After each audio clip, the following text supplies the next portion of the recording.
কলকাতা পৌরসভার মেয়র সাম্প্রদায়িক পক্ষপাতিত্বমূলক এবং সাম্প্রদায়িক উস্কানিমূলক বক্তব্য রেখেছেন। এমন অভিযোগ তুলে কলকাতা পৌরসভার সামনেই ধর্ণা এবং বিক্ষোভ কর্মসূচি পালন বঙ্গ বিজেপির সমর্থকদের। একটি ধর্মকে অসম্মান করে তিনি বাংলায় সাম্প্রদায়িকতার বিষ ছড়াচ্ছেন, এমনই অভিযোগ বিজেপির। কলকাতা পৌরসভার সামনে মঞ্চ বেঁধে বিক্ষোভ কর্মসূচি পালনের কথা থাকলেও পুলিশের অনুমতি না মেলায় গাড়ির উপরই ধর্ণা কর্মসূচি পালন করে বিজেপি। মেয়রের পদত্যাগের দাবি জানিয়েছেন তারা। উত্তর কলকাতা বিজেপির জেলা সভাপতি তমগ্ন জানান, যতদিন না পর্যন্ত কলকাতা পৌরসভার মেয়র পদত্যাগ করছেন তারা বিভিন্ন জায়গায় ধর্ণা করবেন। যেখানে মেয়রকে দেখবেন সেখানে কালো পতাকা দেখাবেন। অন্যদিকে হকার উচ্ছেদ নিয়েও প্রতিবাদ জানায় তারা। কিন্তু হঠাৎ দেখলাম আমাদের এখানে যে বাস নিয়ে স্টেজ করতে এলো, স্টেজ করতে দেওয়া হবে না।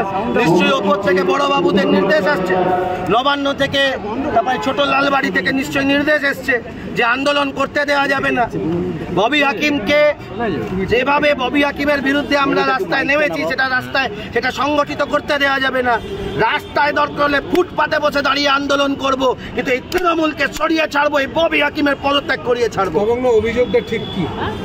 আরে উনি যে ভাষায় আমাদের ধর্মকে, অন্য ধর্মকে আক্রমণ করছেন, এটা হতে পারে না। আমরা সব ধর্মকে সম্মান জানাই, কিন্তু যে ভাষায় উনি আমাদের বলছেন আমাদের ধর্মকে আক্রমণ করছে, এটা চলতে পারে না।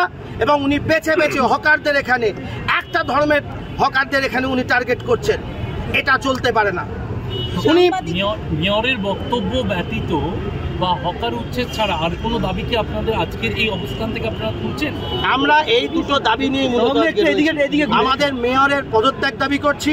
মেয়র যে ভাষায় ধর্ম নিয়ে কথাবার্তা বলেছেন তার তীব্র প্রতিবাদ জানাই। উনি কলকাতার মেয়র, উনি সকলের মেয়র, উনি কোনো একটা ধর্মের মেয়র হতে পারেন। আজকে যে আপনারা এখানে করবেন, এই অবস্থান করবেন বললেন, পুলিশের তরফ থেকে মঞ্চ করতে বাধা দেওয়া হয়েছিল। পুলিশের কাছে আপনারা পারমিশন কবে চেয়েছিলেন? পুলিশের কাছে যথাসময়ে চিঠি দেওয়া হয়েছে, চিঠি রয়েছে, পুলিশ তবু করতে দিচ্ছে না। আরে আপনি তো দেখলেন মানিকতলা যখন উপনির্বাচন হলো, পুলিশ ফোন ধরছিল বলে আমার থানায় গিয়ে চলে যেতে হয়েছিল। এ পুলিশ কোথায় রয়েছে?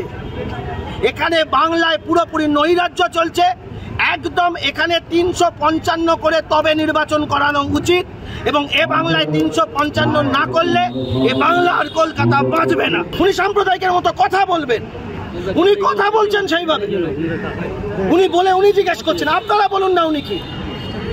যে কোনো মানুষ যদি দেখে আমরা সকল ধর্মকে সম্মান জানাই, প্রত্যেক ধর্মকে আমরা সম্মান জানাই, কিন্তু উনি যেভাবে আক্রমণ করেছে এটা অনভিপ্রেত।